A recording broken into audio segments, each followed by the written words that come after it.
இன்னைக்கு நானும் நீங்களும் என்ன நினைக்கிறோம்? முசல்லால உட்கார்ந்து துவா செய்த உடனே முசல்லா விட்டு எழுந்திருப்பதற்கு முன்னால நாம கேட்டது அல்லாஹ் தரணும், இல்லாத நான் அசருக்கு வர மாட்டேன், மகரீபுக்கு வர மாட்டேன், தொழுக மாட்டேன் அப்படின்னு நாம நினைக்கிறோம். ஆனா ரப்புல் ஆலமீன் அல்லாஹ் யார் யாருக்கு எப்பொழுது எதை எதை கொடுக்க வேண்டும் என்பது படைத்த ரப்புக்கு மட்டும்தான் தெரியும். பச்சை குழந்தையை கையில வச்சிருக்கிறோம், பிரியாணி சாப்பிட்டு இருக்கிறோம், அந்த குழந்தை ஆண் வாயை திறக்குது. 6 மாத குழந்தை, ஒரு தாய் வந்து ஒரு வாய் ஊட்டுவாரா? ஊட்டினால் இன்னால் இல்ல குழந்தை. அப்ப அந்த குழந்தை 6 மாத குழந்தையாக இருக்கின்ற பொழுது அது கேட்டு அடம் பிடித்தாலும் ஒரு தாய் கொடுக்க மறுத்து விடுவார். ஆனா அதே குழந்தை ஒரு 6 வயசாகின்னு வச்சுக்கிடுவான், வாங்க உனக்காண்டியே பிரியாணி போட்டிருக்கா சொல்லுவானா சொல்ல மாட்டாளா? இந்த மாதிரி தான் நாம கேட்ட ஒண்ணு தந்தா நம்ம தலகால் புரியாம நடப்போம், ரப்ப மறந்துடுவோம். அதனால் நாம கேட்க வேண்டும், கேட்பது நம்முடைய கடமை. அல்லாஹ் கேட்ட பின்னால் அந்த கையை வெறுமனை விடுவதற்கு நபி ஸல்லல்லாஹு அலைஹி வஸல்லம் சிஃப்ரன் அப்படிங்கிற வார்த்தையை பயன்படுத்துவாங்க. சிஃப்ரன் என்ன தெரியுதா? இன்னைக்கு சைஃபர் சைஃபர் நம்ம சொல்றோம், அது அரபு வார்த்தை. சிஃப்ரன் இந்த கரங்களை வெறும் கரங்களாக விடுவதற்கு அல்லாஹ் வெட்கப்படுகின்றார் என்று நபி ஸல்லல்லாஹு அலைஹி வஸல்லம் சொல்லி காட்டுவார்கள்.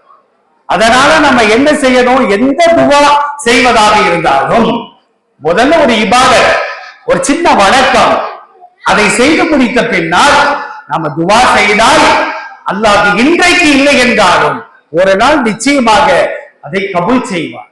அந்த சூரத்தில் ஃபாத்திஹா நமக்கு தெளிவாக கட்சி தருகிறது. ஈயாக நஅபுது வ ஈயாக நஸ்தஈன், உன்னையே நாங்கள் வணங்குகின்றோம், வணங்கிய பின்னால் வ ஈயாக நஸ்தஈன், உன்னிடத்திலேயே நாங்கள் உதவி தேடுகின்றோம்.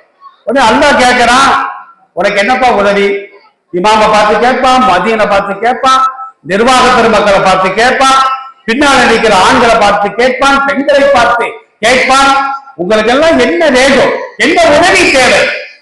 இப்ப எனக்கு ஒரு உதவி இருக்கும், 6 ஆளுக்கு ஒரு உதவி இருக்கும். இப்ப ஜெயிலாபியஸுக்கு அவருக்கு ஒரு உதவி இருக்கு தேவைப்படும், எங்க மாமா ஷாவுல் மாமாக்கு ஒரு உதவி தேவைப்பட்டிருக்கும். இப்ப 6 ஆளுக்கு ஒரு உதவியை கேட்க முடியுமா? தொழுகையில யூனிஃபார்ம் இல்லாம போயிடும்.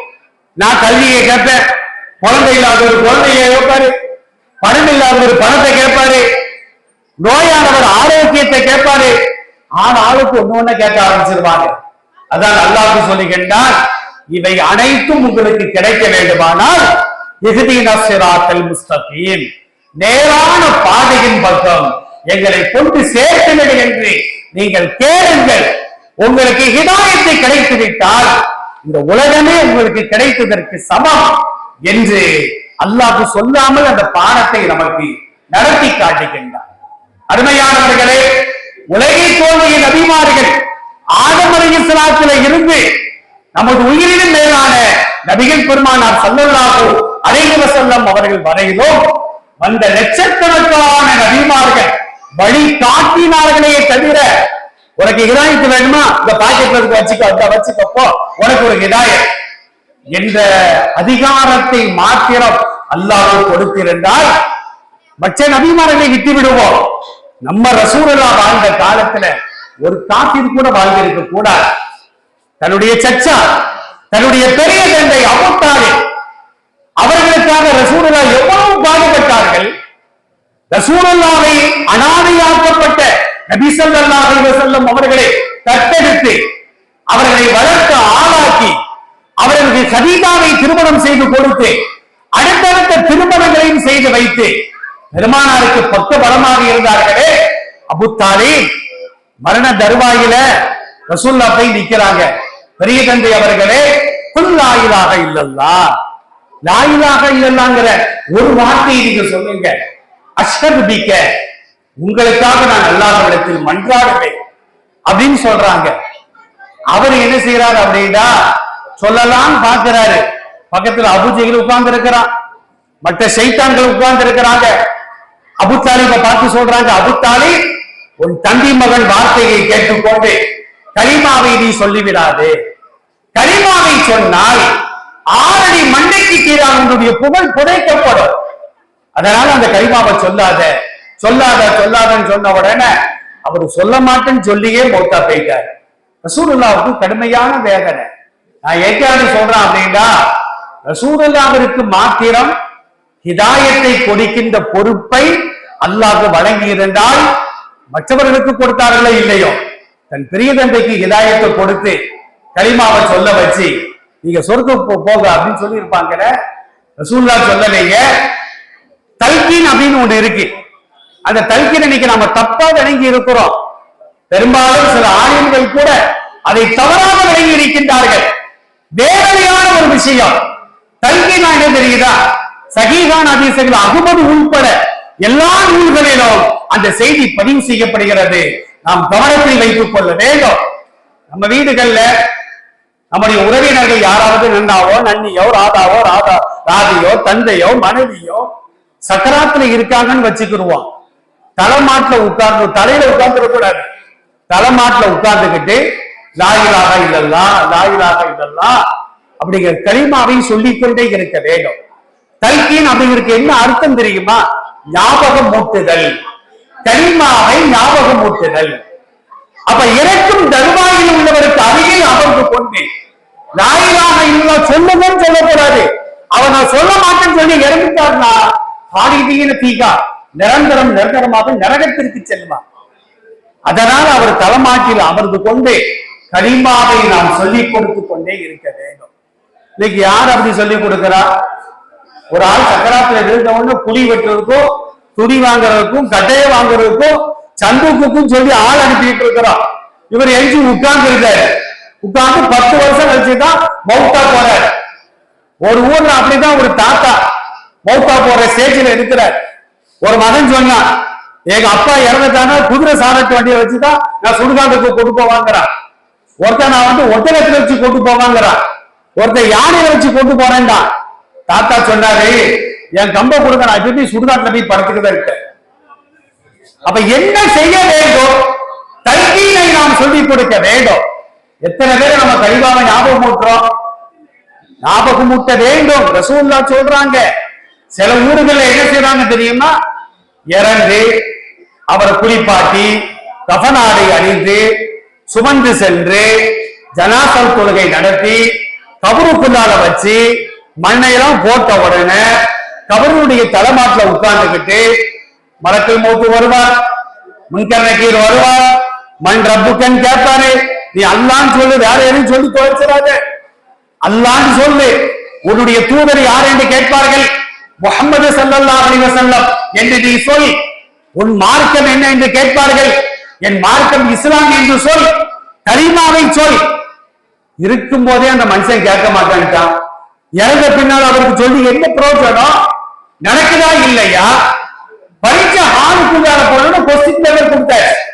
இப்ப நம்ம ஆன்சரை சொல்லி கொடுக்க முடியுமா? சொல்லிக் கொடுப்பதற்கு என்ன கர்நாடகாவா மற்ற மாநிலங்களா? அதனால உயிரோடு இருக்கும் பொழுது அவர் சக்கராத்துல் மௌத்தில் இருக்கிறாரா? கலிமாவை ஞாபகம் ஊட்ட வேண்டும். நபி ஸல்லல்லாஹு அலைஹி வஸல்லம் நமக்கு அழகான ஒரு வழிகாட்டியாக, ஆன்மீக வழிகாட்டியாக இந்த உலகத்தில் வாழ்ந்திருக்கிறார்கள் என்பதை நாம் எண்ணி பார்க்க கடமைப்பட்டிருக்கின்றோம். இப்ராஹிம் அலைஹிஸ்ஸலாம் அல்லாஹ்வுடைய நண்பர். அல்லாஹ் சொல்லுகின்றார், எனக்கு நண்பர்கள் கிடையாது. அப்படி ஒரு நண்பர் இருப்பாரையானால் அது இப்ராஹிம் அலைஹிஸ்ஸலாம் தான் என்னுடைய நண்பர். ஏகத்துவத்தின் தந்தை. இன்னைக்கு நாம ரசூலுல்லாஹ்வுடைய இந்த சமுதாயத்துல பல சுன்னத்துகளை நாம் செய்து வருகின்றோம். அந்த சுன்னத்துகளில் பெரும்பாலான சுன்னத் இப்ராஹிம் அலைஹிஸ்ஸலாமுடைய மார்க்கத்தில் உள்ளது. அல்லாஹ் சொல்லுகின்றார், வத்தபிய மில்லத்த இப்ராஹிம ஹனீஃபா. நபியே, அசத்தியத்தை விட்டுவிட்டு சத்தியத்தின் பக்கம் சாய்ந்து விட்ட இப்ராஹிமுடைய மார்க்கத்தை பின்பற்றுகிறார்கள் அப்படின்னு அல்லாஹ்வே ரசூலை பார்த்து சொல்லுகின்றார். ரசூலுல்லாஹ்வுடைய இந்த சமுதாயத்துல பெரும்பாலான சுன்னத்துகள் நான் சொல்லி காட்டுகின்றேன்.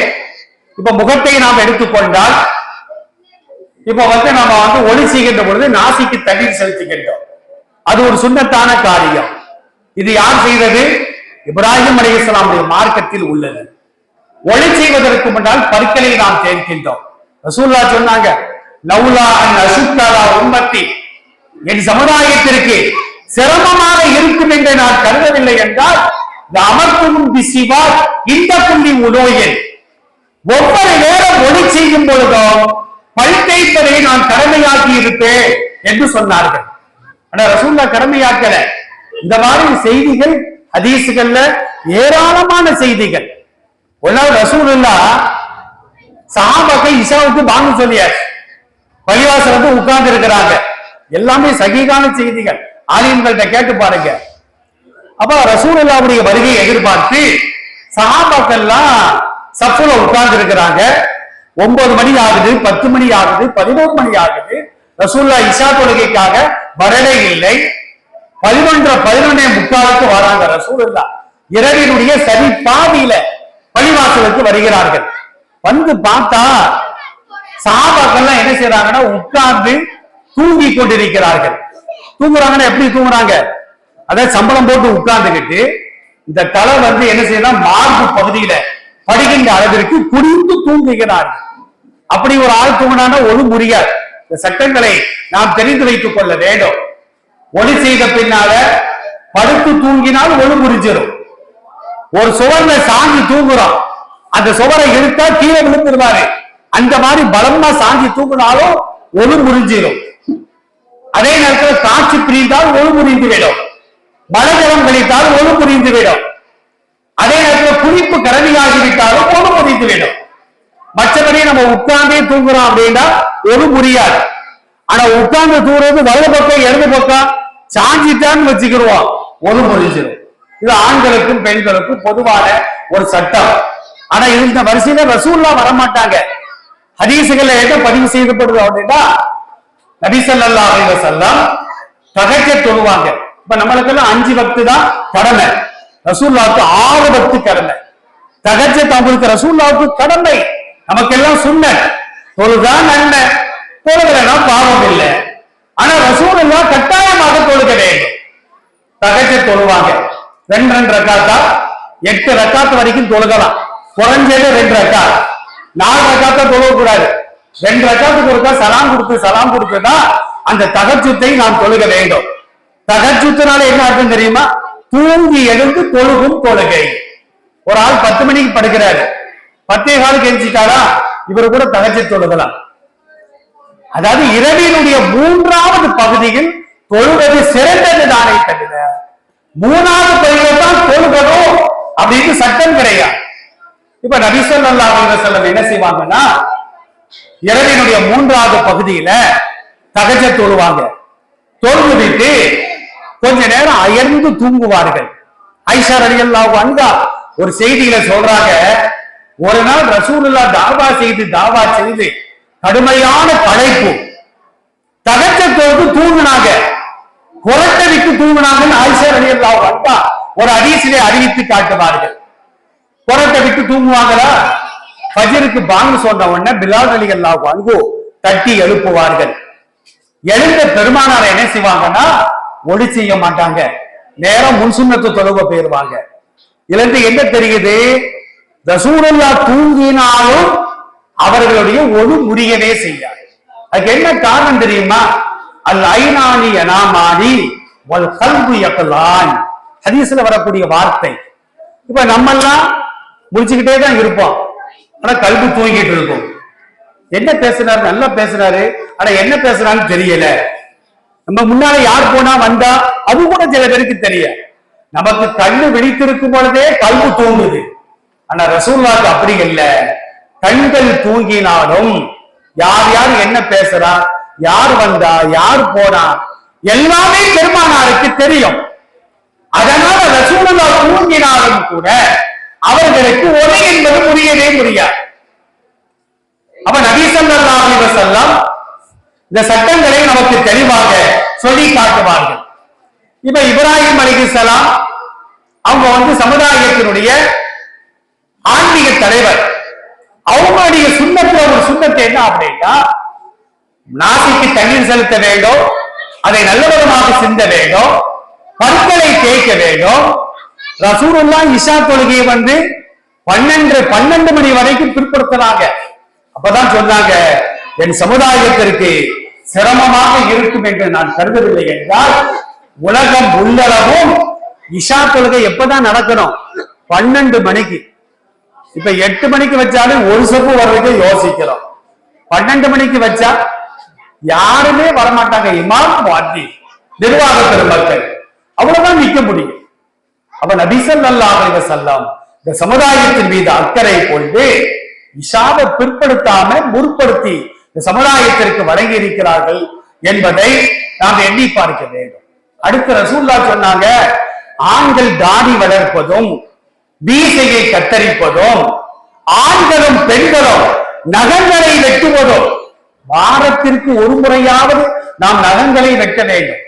இன்னைக்கு சில பேர் பார்த்தா இந்த கரடி, சிங்கம், புலிலாம் நகம் வச்சிருக்குமே, அந்த மாதிரி நீளமா வளர்த்து சில பெண்கள் என்ன செய்யறாங்கன்னா அழகான முறையில புர்கா போட்டிருக்கிறாங்க, ஆனா நெய் பாலிஷ் போட்டிருக்கிறாங்க, நகத்திற்கு சாயம் பூசிக்கின்றார்கள்.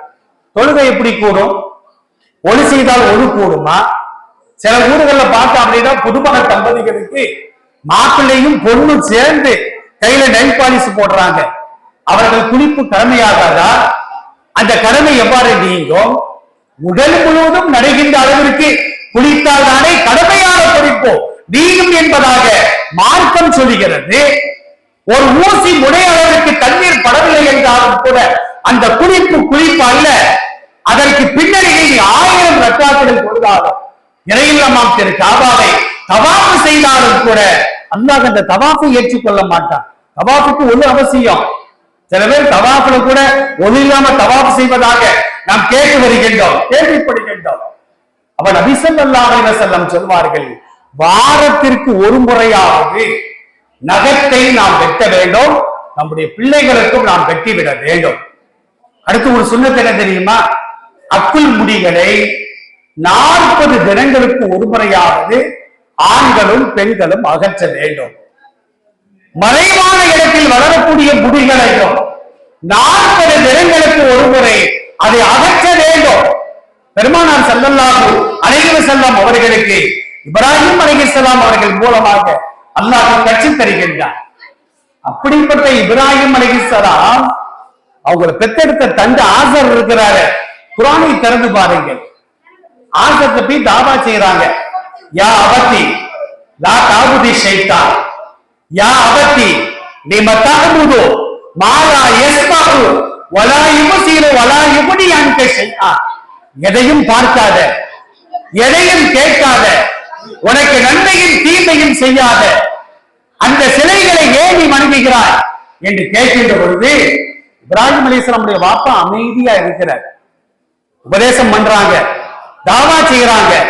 யா அபதி லா தஅபுதி ஷைத்தான், தந்தையே ஷைத்தான வணங்காதீங்க அப்படிங்கிற வார்த்தையை சொன்ன உடனே தந்தைக்கு கோபம் வருகிறது. இப்ராஹிம் அலைஹிஸ்ஸலாமுடைய தந்தை ஆசர் சொல்கின்றார், இந்த இல்லம் தந்தகி அரிஜு மன்னக்க, இதோட உடைய பிரச்சாரத்தை ஓர்த்துப்பல், இதுக்கு மேல நீ வாயை திறந்த உன்னை கல்லா எழுதி சாகடிப்ப அப்படின்னு இப்ராஹிம் அலைஹிஸ்ஸலாமுடைய தந்தை சொல்கின்றாரே.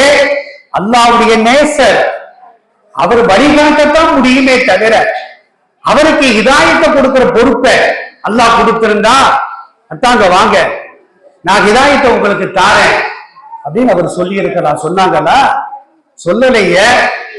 நூஹ் அலைஹிஸ்ஸலாம் 950 ஆண்டுகள் இந்த உலகத்தில் வாழ்ந்த ஒரு நபி, கிட்டத்தட்ட ஒரு 900 ஆண்டுகள் 9 நூற்றாண்டுகள் தாவா செய்தவர். 9 நூற்றாண்டா 900 ஆண்டுகள். ஆனா அவர் 900 வருஷம் தாவா செஞ்சு கடைசியில் அவர் ஈமான் கொண்டாங்க எத்தனை பேர் தெரியுமா? வெறும் 72 பேர் தான். 72 பேர். ஒரு நூற்றாண்டுக்கு ஒரு ஆள் கூட இல்ல, வெறும் 72 பேர். அது ஒரு வேடிக்கை என்ன தெரியுமா? அந்த 72 அவர் மனைவியும் கிடையாது, அவர் மகனும் கிடையாது. எவ்வளவு பெரிய வேதனை! நூஹ் அலைஹிஸ்ஸலாம் அவர்களுக்கு மாத்திரம் ஹிதாயத்தை கொடுக்கின்ற பொறுப்பை அல்லாஹ் வழங்கி இருந்தால் மற்றவர்களுக்கு கொடுக்கிறார்களோ இல்லையோ தம் மனைவிக்கு கொடுத்திருப்பாங்க. தான் பெற்றெடுத்த மகனுக்கு அந்த தாவா, அந்த ஹிதாயத்தை கொடுத்திருப்பார்கள். கொடுக்கலையே. அல்லாஹ் என்ன செஞ்சான்? நூஹே, இதுவரைக்கும் எத்தனை பேர் ஈமான் கொண்டாங்களோ அத்தனை பேர் தான். இப்ப நீங்க தலையில நின்று தாவா செஞ்சாலும் வேற யாரும் ஈமான் கொள்ள மாட்டாங்க. உடனே ஒரு துவா செய்ய ஆரம்பிச்சுட்டாரு. சூரத்து நூஹுடைய கடைசியை திறந்து பாருங்கள். ரப்பி லா ததர் அலல்லாஹி மினல் காஃபிரீன தையாரா இன்னக இன் ததர்ஹு யுதில்லு இபாதக வலா யரிது இல்லா ஃபாஜிரன் கஃபாரா. ஸல்லல்லாஹு அலைஹி வஸல்லம் சொல்வார்கள், ஒவ்வொரு நபிமார்களுக்கும் ஒரு விசேஷமான துவாவை அல்லாஹ் கொடுத்திருந்தார். அந்த துவாவை அந்த நபிமார்கள் செய்வார்களே ஆனால் உடனடியாக அது கபூலாக்கப்படும். ஆனா ரசூலுல்லாஹ் மட்டும்தான் அந்த துவாவை இதுவரைக்கும் செய்யல. மறுமை நாள் ஆகிரத்துல எனக்கும் உங்களுக்கும் நம் சந்ததிகளுக்கும் காலம் சென்ற நம்முடைய முன்னோர்களுக்கும் சுவர்க்கத்தை பெற்றுத் தருவதற்காக அந்த உயிரினும் மேலான நபிகள் பெருமானார் ஸல்லல்லாஹு அலைஹி வஸல்லம் அந்த துவாவை இன்னைக்கு பத்திரப்படுத்தி வச்சிருக்கிறாங்க. ஆனா மற்ற நபிமார்கள் அந்த துவாவை உலகத்திலே கேட்டாச்சு. நூஹ் அலைஹிஸ்ஸலாம் என்ன கேட்டாங்க? இறைவா, என் சமுதாயத்தை விட்டு வைக்காத, அழிச்சிரு, நாசமாக்கிடு. இவங்களை விட்டு வச்சன்னு வச்சுக்கிருவா. லா தலிதூன இல்லா ஃபாஜிரன் கஃபாரா. கெட்ட குட்டி ஷைத்தான்களை தான் இவங்களை பெற்றெடுப்பார்கள். இவர்களை நீ அழித்து விடு அப்படின்னு சொன்ன உடனே தான் அல்லாஹ் சொல்வா, ஒரு கப்பலை செய்வீராக. கப்பல் எனக்கு செய்ய தெரியாத, நான் சொல்லித்தானே நீ செய். நூஹ் அலைஹிஸ்ஸலாம் கப்பல் செஞ்சாங்க. எல்லா உயிரினங்களும் ஒவ்வொரு ஜோடிகளை கப்பல்ல ஏற்றுனாங்க. ஈமான் கொண்ட 72 பேரை ஏற்றுனாங்க. கப்பல் புறப்படுகிறது.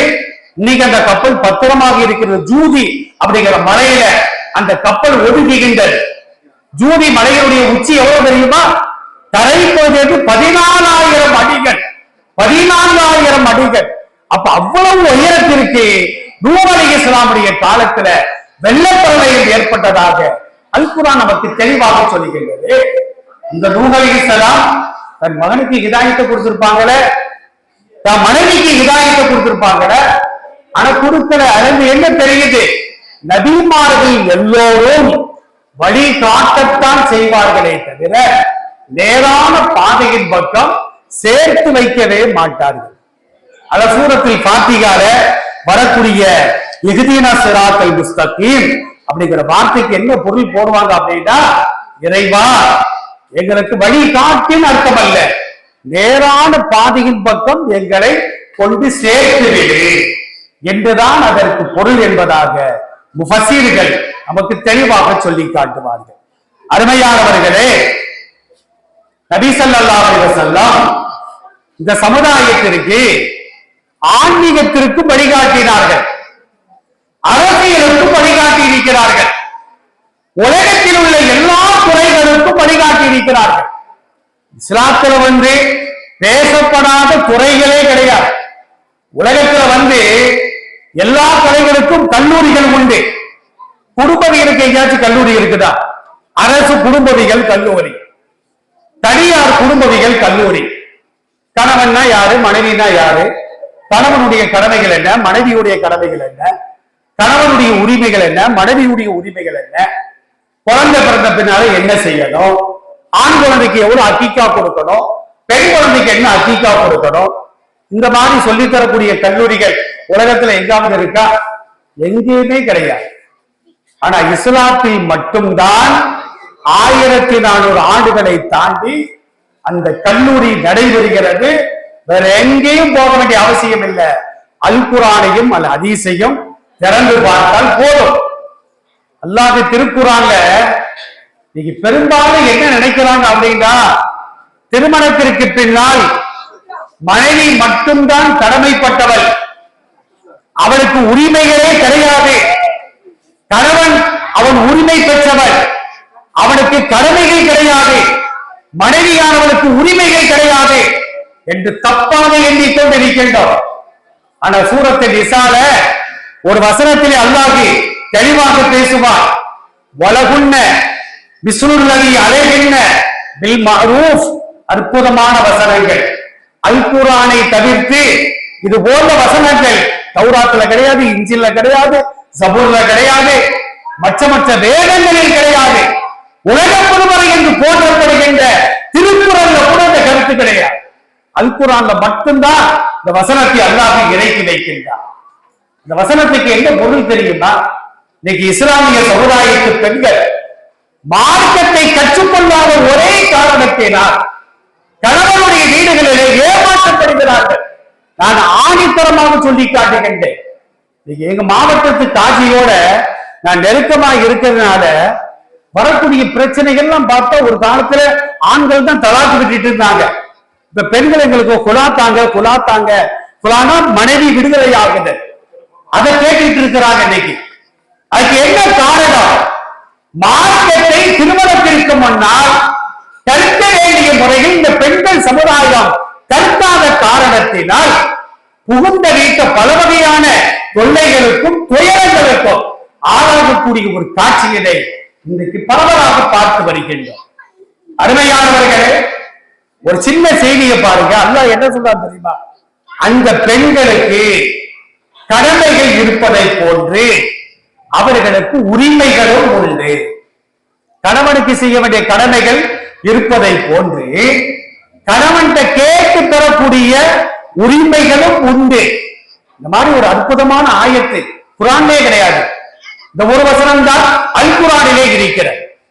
பெண்களுக்கு என்ன உரிமைகள்? இஸ்லாத்துல கல்வி கிடைக்கின்ற உரிமை, சொத்துரிமை இருக்கிறது.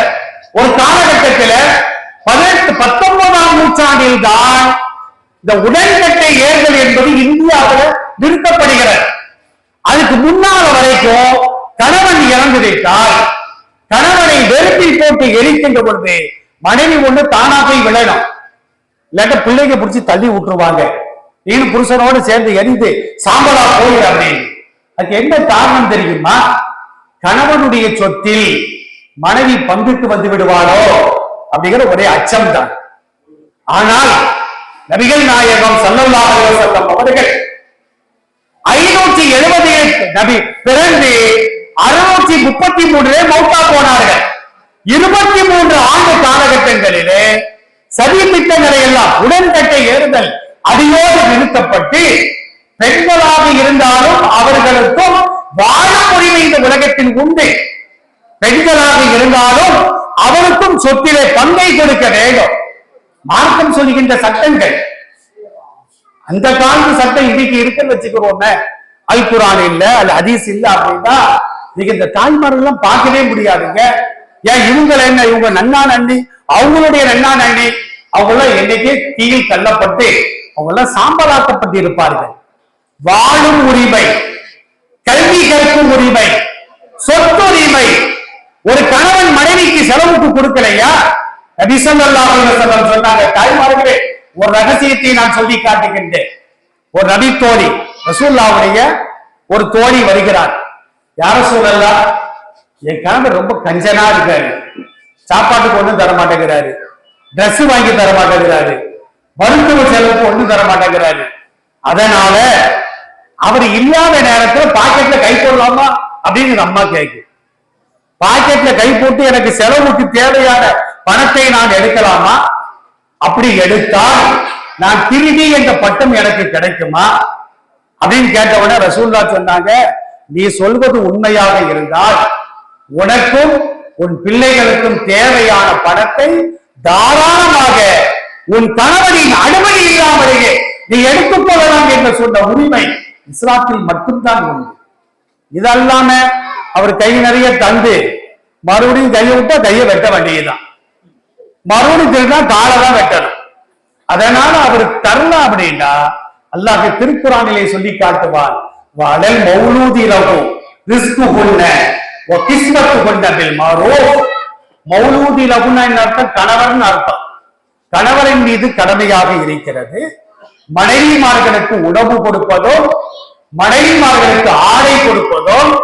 திருமணத்தில மணமகன் எப்ப கபில்தூங்கிற வார்த்தையை சொல்லிட்டாரோ, கபில்து ஒருத்தன் சொன்னா கபில்து அப்படின்னு இருக்கான், கவிழ்த்து என் வாழ்க்கையை கவிழ்த்து போயிடுச்சு அப்படின்னு இருக்கான். கவிழ்த்துனா என்ன அர்த்தம்? நான் ஏற்றுக்கொண்டேன், இவளை என்னுடைய துணைவியாக ஏற்றுக்கொண்டேன். அப்படின்னா என்ன அர்த்தம்? அவளை எப்ப நீ மனைவியாக ஏற்றுக்கொள்கிறாயோ அதே மைக்ரோ செகண்ட்ல இருந்து நீங்க ரெண்டு பேரும் கணவன் மனைவியாக வாழ்ற வரைக்கும் கடைசி காலம் வரையிலும் அவளுக்கு தேவையான உச்சந்தலையிலிருந்து உள்ளங்கால் வரையிலும் தேவைப்படுகின்ற அனைத்து செலவினங்களுக்கும் நீதான் பொறுப்புதாரி. அதுதான் மகர் கொடுக்க சொல்லுது இஸ்லாம். சபையில மகர் கொடுக்க சொல்லுது. இன்னைக்கு சில ஊர்களை மகர் 101 ரூபா 101.25 ரூபா இன்னைக்கு கொடுத்துட்டு இருக்கிறாங்க. 4 ரூபாய் செல்லா காசு ஆக்கி வருஷ கணக்கில் ஆகும். எங்க நன்னா கொடுத்தாங்க, அவங்க நன்னா கொடுத்தாங்க, அது 101.25 தான் நாங்க கொடுப்போம். 101.25 அல்ல. பெண்கள் மார்க்கத்தை புரியவில்லை. அல்லாஹ் அல் குர்ஆனிலே ஒரு வசனத்திலே சொல்லி காட்டுகின்றார், ஒரு பொரு குவியையே உனக்கு மகராக தந்தாலும் அவன் அதை திருப்பி கேட்பதற்கு கணவனுக்கு உரிமை கிடையாது. கொடுப்பது கடமை. கொடுத்த அன்பளிப்பை திரும்ப வாங்கலாமா? அது ஆயுது ஃபில் ஹிபத்தி ரசூலுல்லாஹ் சொல்லுவாங்க. அன்பளிப்பு கொடுத்துவிட்டு அந்த அன்பளிப்பை ஒருவன் திரும்ப பெற்றுக் கொண்டால் அவனுக்கு உதாரணம் நாய் என்று சொன்னார்கள். நாய் ஏன் நாயின்னு சொன்னாங்க தெரியுமா? நாயை பாருங்களேன்,